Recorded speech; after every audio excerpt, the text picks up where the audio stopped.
तो guys linear equation की पहली वीडियो में तो देखो हमने देख लिया था क्या हिसाब किताब था ग्राफ का।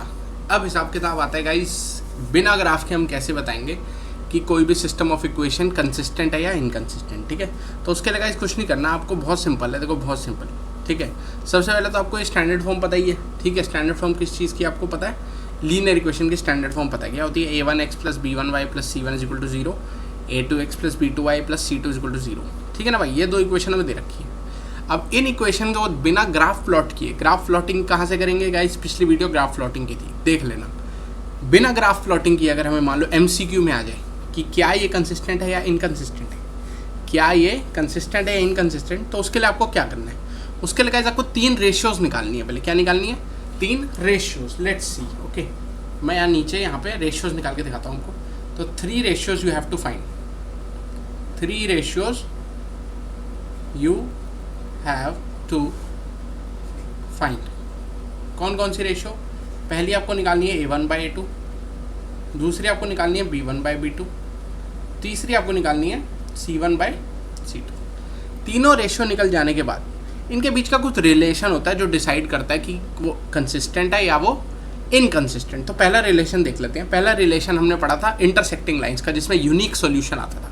तो उस केस का रिलेशन क्या है? a1/a2 is not equal to b1/b2। अगर हमारा रेशियो पहले ही निकालने के बाद ये दोनों अनइक्वल आ जाते हैं तो वो कौन सा केस हो जाता है? यूनिक सॉल्यूशन का केस हो जाता है। Means consistent. सिंपल, ठीक है। दूसरा जो है पैरेलल लाइंस का। दूसरे में यह है कि a1/a2 और b1/b2 इक्वल आ जाएगा, पर वो c1/c2 के अनइक्वल होगा। दोबारा बोलता हूँ, a1/a2 is equal to b1/b2, ये इक्वल आ जाएगा, पर वो c1/c2 के क्या होगा? अनइक्वल होगा। ठीक है, जब भी ऐसा होगा तो वो पैरेलल लाइंस का केस होगा। तीसरा केस चेक करते हैं। तीसरा केस है तीनों इक्वल, a1/a2, b1/b2, c1/c2, तीनों रेशियोज इक्वल। इसका मतलब वो जो केस होगा वो किसका है? हमारा कोइंसिडेंट लाइन, जिसमें इनफाइनाइट सोल्यूशन का केस होता है। ठीक है, तो आ जाओ एक बार एक एग्जांपल से करते हैं। जैसे ये एग्जांपल है, ठीक है। इस एग्जांपल में देखो मैं क्या करता हूँ, 5 को इधर ले आता हूँ तो इक्वेशन बन जाती है 2x plus 3y minus 5 is equal to 0। ठीक है, अब पहले वेरिएबल्स लिख लेते हैं, आई मीन कोफिशिएंट लिख लेते हैं। a1 होगा 2, a2 होगा 4, b1 होगा 3, b2 होगा 6, c1 होगा -5, c2 होगा -5 और -10 आई मीन। ठीक है, अब इनकी रेशियोज निकालते आ जाओ। तो a1/a2, b1/b2, c1/c2। a1/2 आएगा 2/4, b1/3/6 और ये आएगा -5/-10। अगर आप ध्यान से देखो सब कट के हाफ आ रहा है, ये माइनस से माइनस गया, ये भी हाफ आ गया। मतलब कि तीनों रेशियोज 1/2, 1/2, 1/2 आ चुकी है। तो ये कौन सा केस हो गया जिसमें हमारा ये तीनों क्या हो गए? इक्वल हो गए। तो ये कौन सा केस हो गया गाइस? पैरेलल कोइंसिडेंट लाइन का केस हो गया। तो this case is coincident lines. मतलब कि कोइंसिडेंट लाइंस का मतलब क्या है? इनफाइनाइट सॉल्यूशंस, या मैं बोलूँगा consistent and dependent. Consistent and dependent. ठीक है, सिंपल। तीनों रेशियोज निकालो, तीनों रेशियोज का रिलेशन चेक करो।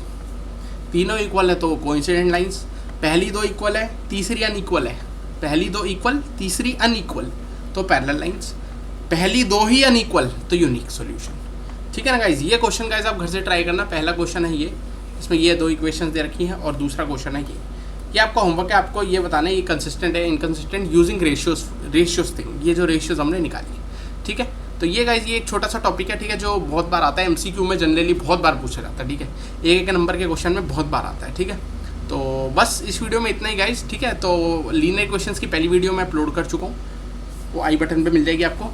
दूसरी बात, पॉलिनोमियल की पूरी सीरीज़ जो है 5 वीडियोज़ में पॉलिनोमियल कवर्ड है। देखो मैं ये बोलूँगा टॉपिक बाय टॉपिक कवर किया है।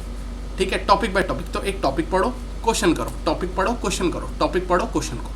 ये करोगे ना, ये करोगे, ये फॉर्मूला अपनाओगे, ये रूटीन अपनाओगे तो पक्का आपके अच्छे मार्क्स आएंगे और आपको इंटरेस्ट भी आएगा। ठीक है, बोर नहीं होगे।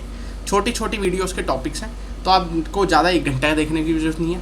मेनली आपका क्वेश्चन है। देखो क्वेश्चन जितने ज़्यादा करोगे ना, क्योंकि क्वेश्चन से टॉपिक आता है हमेशा, टॉपिक से कभी भी क्वेश्चन नहीं आते। ये लिख लेना, क्वेश्चन से टॉपिक आता है ना कि टॉपिक से क्वेश्चन। ठीक है, तो बस इस वीडियो में इतना ही गाइस, मिलते हैं नेक्स्ट वीडियो में। तब तक के लिए take care, goodbye and have a nice day.